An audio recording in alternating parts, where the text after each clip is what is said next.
Bago pa sumakop ang mga Kastila sa ating bayan, ang mga pamayanan at maliliit na kaharian sa ating kapuluan ay pinamumunuan ng mga datu at sultan. Sila ay lubos na iginagalang at pinaglilingkuran ng kanilang nasasakupan.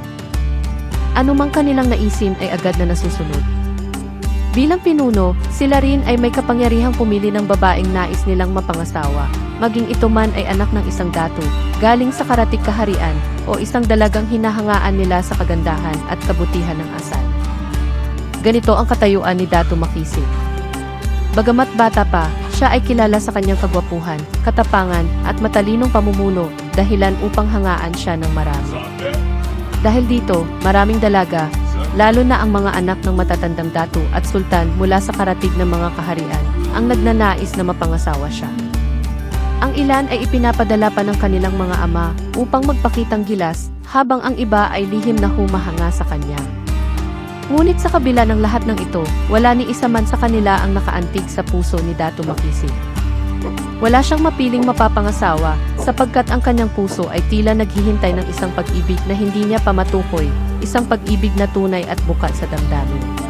Minsan, sa isa sa mga paglalakbay ni Datu Makisig upang personal na bisitahin ang mga malalayong pook na nasasakop ng kanyang kaharian, napadako siya sa isang tahimik at luntiang nayon sa paanan ng bundok. Habang siya ay namamahinga sa lilim ng punong kahoy, nasilayan niya si Dhama, isang simpleng dalagang mula sa isang mahirap na pamilya. Ngunit ang kanyang taglay na kagandahan ay kaiba sa lahat ng mga dalag ang nakita ng Datu. Hindi lamang ang kanyang maamong mukha at makislap na mga mata ang umakit kay Datu Makisig, kundi pati na rin ang kababaang loob, gilas sa pagkilos, at malasakit sa kanyang pamilya. Kasalukuyang namin litas ng mga halamang panggamot si Dhama at nilapitan ito ni Datu Makisig. Magandang araw, Binibini. Ako si Makisig, Datu ng Timog na Kaharian. Hindi ko inaasahang matatagpuan ko ang kagandahan sa lugar na ito, hindi lamang ng paligid, kundi ng isang tulad mo. Magkasabay na naglalakad sina Datu Makisig at Dhama sa gitna ng masukal, ngunit payapang kagubatan. Sa bawat hakbang, marahang dumuduyan ang mga dahon sa itaas, hinahayaang tumagos ang liwanag ng hapon at lumikha ng mga aninong sumasayaw sa kanilang daraanan. Mula noon ay hindi na siya naalis sa isipan ng Datu. Sinuyo ni Datu Makisig si Dhama sa paraang marangal at may paggalang. Dumalaw siya ng paulit-ulit sa kanilang tahanan, nagbigay ng mga alay at tulong sa kanyang mga magulang, at ipinamhalas ang taos-pusong hangarin.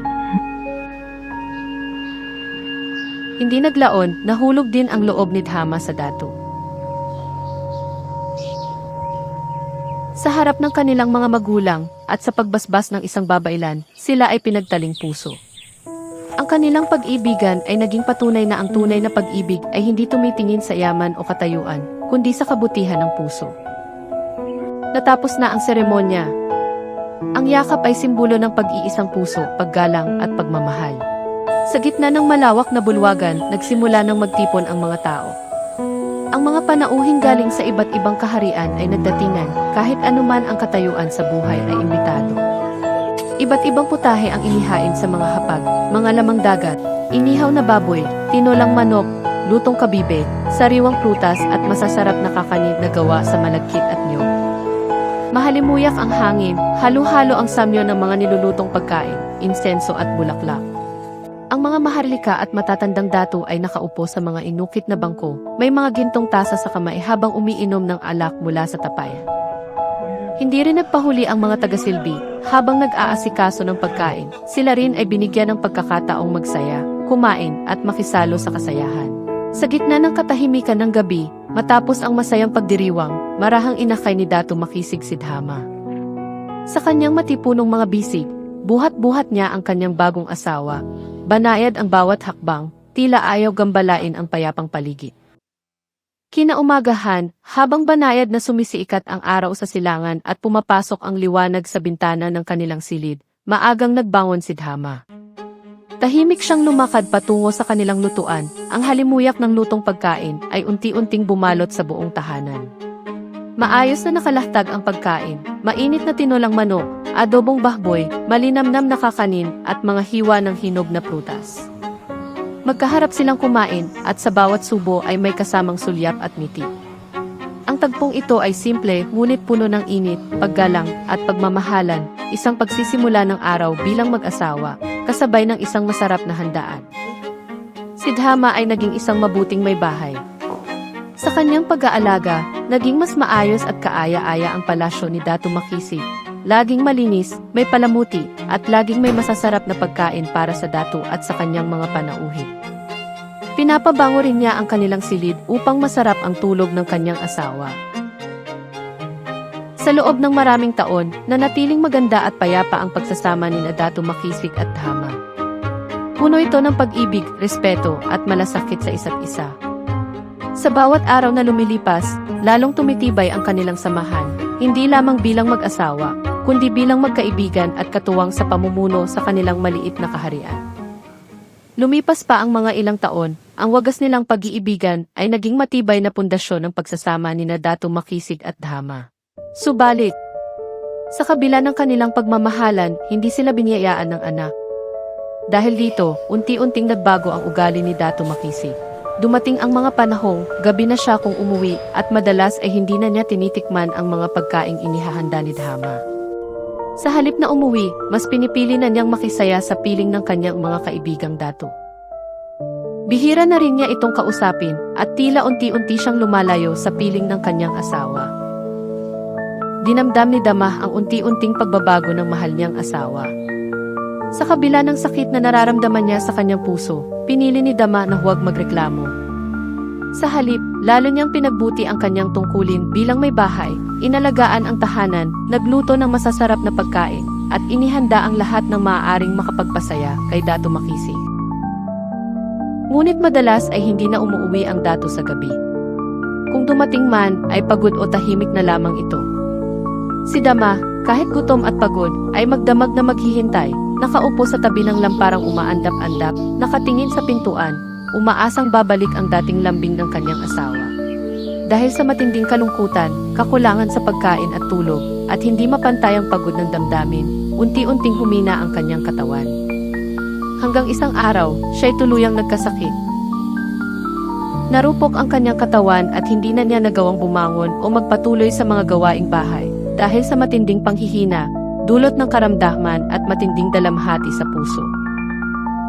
Isang gabi, sa kanyang pag-uwi, muling naamoy ni Datu Makisig ang pamilyar na halimuyak ng pabango sa kanilang silid, tanda ng pag-aalagang hindi naglalaho. Ngunit sa halip na masayang salubong, ang bumungad sa kanya ay ang matandang manggagamot. Mahina ang kanyang pulso at malamig ang kanyang balat, matagal na po bang hindi kumakain at natutulog ang ginang. Matapos ang pag-uusap kay tandang manggagamot, tahimik na pumasok si Datu Makisig sa silid nila ni Dama. Pinagmamasdan niya ang maputlang mukha ng asawa, ang babaeng minsang puno ng ngiti, ngayon ay payapa ngunit mahina. Salamat sa iyong pagdating. Mahal na mahal kita. Nais ko sanang alagaan ka pa, ngunit tinatawag na ako ni Bathala. Paalam, aking minamahal na Datu. Tahimik na bumagsak ang kanyang dibdib sa huling paghinga. Nakapikit ang kanyang mga mata, may bakas ng kapayapaan sa kanyang mukha. Hawak pa rin niya ang kamay ni Datu Makisig, habang unti-unting lumalamig ang kanyang katawan.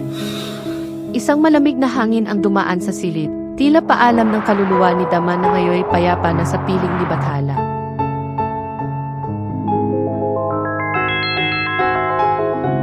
Naragdagan ng lungkot ang buong kaharian sa pagpanaw ng kanilang mahal na reyna.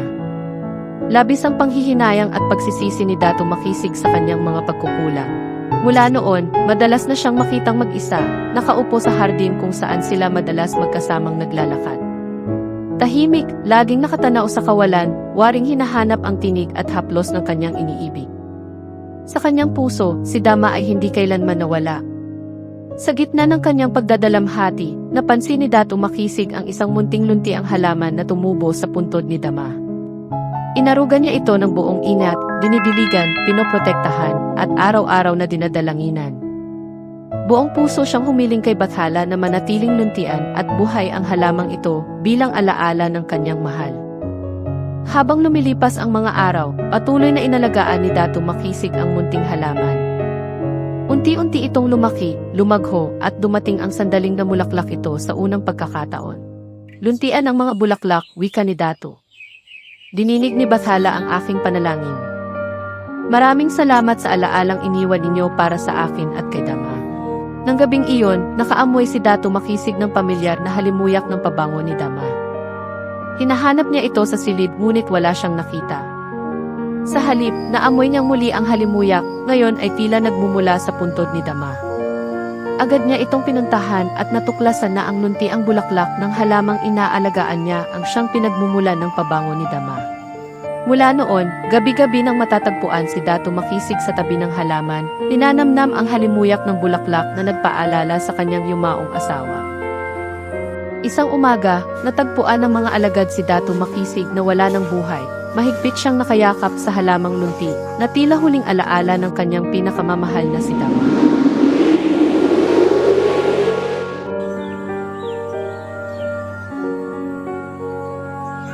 Lumipas ang maraming taon at dumating ang mga Kastila sa dating munting kaharian ni Dato Makisig.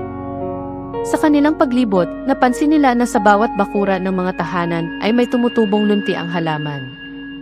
Sa kanilang pagtatanong sa mga naninirahan, nabatid nila ang isang magandang kwento, ang alamat ng halamang nunti at ang wagas na pag-ibigan ni Dato Makisig at Dama.